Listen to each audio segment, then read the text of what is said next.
Hey, what's going on guys? RVZ Stealth here, and in today's video I'm going to give you my opinion on the best top lane champions for Season 4, patch 4.14. First up I have Alistar, and a lot of you guys might be surprised about this pick, but I think he is really strong right now, and he has seen a lot of play in the LCS for good reason. So the recent buffs to his ultimate and his Q and W are now cost less mana, I'm pretty sure. Don't quote me on that, but because of his ultimate, it gains him 70% reduced damage at rank 1. It makes him insanely tanky once he hits level 6, and he just becomes a great team fighter because of that in the early game and the mid game. Pros to Alistar are his ultimate. It also gains him 70 attack damage, I'm pretty sure. Again, don't quote me on that, but it gives him quite a bit of attack damage. He's got good sustain in lane with his E. He's got great CC with his Q and his W. And he can zone high priority damage dealers out of teamfights by knocking them away with his W and just CCing them with his Q if they try to come back in. He is a great team fighter because of the CC. And he's insanely tanky late game. Once you get a few tanky items and you have your ultimate up, you will basically become unkillable. He's got great peel with his crowd control, and he's got good engage with his WQ combo. Cons to Alistar are he is poked easy by ranged champions. He doesn't do a lot of damage early game, but once you get your Trinity Force and your Static Shiv, he does a surprisingly high amount of damage. And his WQ combo can be hard to pull off consistently, so I would recommend practicing this, because if you can land your WQ combo on a regular basis, then it's going to give you so many more options. You can use it to engage on enemies and catch people out if you can get this combo off. Next up I have Nidalee. Pros to Nidalee are she has an insane early game.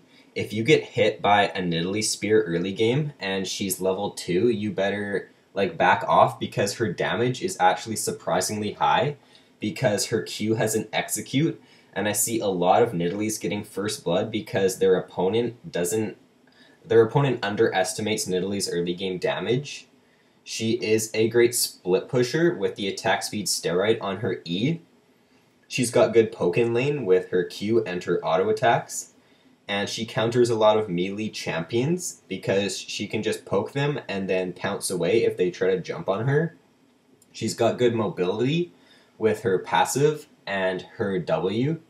She's got good heal she's got a heal with her E, and once you get that maxed out, then she sustains really, really well in lane. She's got good zoning potential. If she lands a couple spears on her opponent and just pokes them down with her auto attacks, then she can just zone their opponents from any CS. Cons to Nidalee are she is a weak team fighter. She falls off late game and ranged champions counter her. She also needs to land her Q to initiate. I know this might sound cliche, but try to stay behind minions when you're playing against Nidalee, because it will reduce her damage output by a lot. Because if she lands her Q on you, her passive will be active and she'll do a lot more damage with all of her abilities in Cougar form. Next up I have Ryze. Pros to Ryze are he's got good poke damage in lane with his Q, W, and E. He can build tanky and still do an insane amount of damage because he scales mainly with mana, and of course with ability power as well. He is a late game monster because of his tanky damage, and he's very easy to play as all of his abilities are point and click. He counters melee champions like Jax, Renekton, because if they try to jump on him, then he just uses his W and they are stopped and they cannot do any damage to him because of this. He's got insane DPS damage with his Q because it's on such a short cooldown, and he's got good wave clear, especially late game. Once his ultimate's on a 20 or 30 second cooldown, then his wave clear is really good. Cons to Ryze are longer range champions counter him. He is weaker early game and he needs his items, Once he finishes his Rod of Ages and a couple other mana items, he gains a really big power spike. So you want to try and farm up with Rise as much as you can and try to get to that late game because that's when he is at his best. Next up, I have Gragas. Pros to Gragas are his poke in lane with his Q. His W is really strong, especially if you're going up against a tanky champion. If you're going up against a tanky champion, I like to max my W because it will hit really hard against them, as it does percentage health damage. He's got good CC in his Q, E, and ultimate. He is a teamfight god because of all his CC.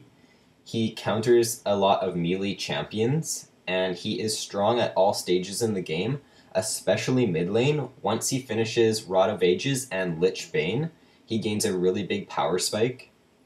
Cons to Gragas are ranged champions will counter him because they can just poke him down, and the recent nerfs to him hurt him a little bit. His Q now does reduce damage to minions. I think it does 70% damage to minions, and his W now costs mana and does a little bit less damage, I think. Don't quote me on that, but I don't think those nerfs were enough to take him out of the top lane, though. He is definitely still a strong pick, in my opinion. So, last but not least, I have Maokai. Pros to Maokai are he has insane poke in lane with his E. He's got great sustain with his passive. He does percentage health damage in his W, so he's really strong against the tankier champions. He can build tanky and still do a lot of damage. His ultimate gives him a reduced damage by 20%, or reduced damage taken by 20%, so he is really strong in team fights. Very few champions counter him. I don't think there are any. He has any counters at the moment, so he's a really strong champion to blind pick. He's got great CC in his E, W, and Q, and he's got really good 2v1 potential.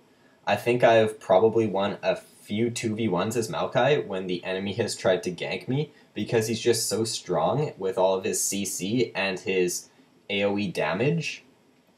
Cons to Maokai, I can't really think of any, to be honest. He doesn't have any counters. He pretty much has everything you want in a top laner. He can build tanky, he can still do a lot of damage. He's got great CC. The only con I can really think about are the recent nerfs to him. His ultimate only lasts 10 seconds now, so you kind of got to be making sure that you're using it at the right time and not just using it carelessly. Honorable mentions for the patch include Lulu, Shyvana, and Irelia. These champions are definitely viable picks, but the top 5 on my list do pretty well against them, which is why they are not on this list. But if you're going up, for example, Lulu, she is good against melee champions and can counter and zone them pretty hard. Shyvana does fairly well in melee matchups, and I wouldn't recommend picking her into ranged matchups like a Rise or a Lulu. And Irelia is also good in melee matchups, but not so much in the range matchups because she can get poked down quite easily. So that is it for this video, guys. If you enjoyed, be sure to like and subscribe for more League of Legends content. And if you disagree with my list, then be sure to ask me why I didn't include a certain champion in the comments below, and I will get back to you on that. So thanks for watching, guys, and I will see you in my next video.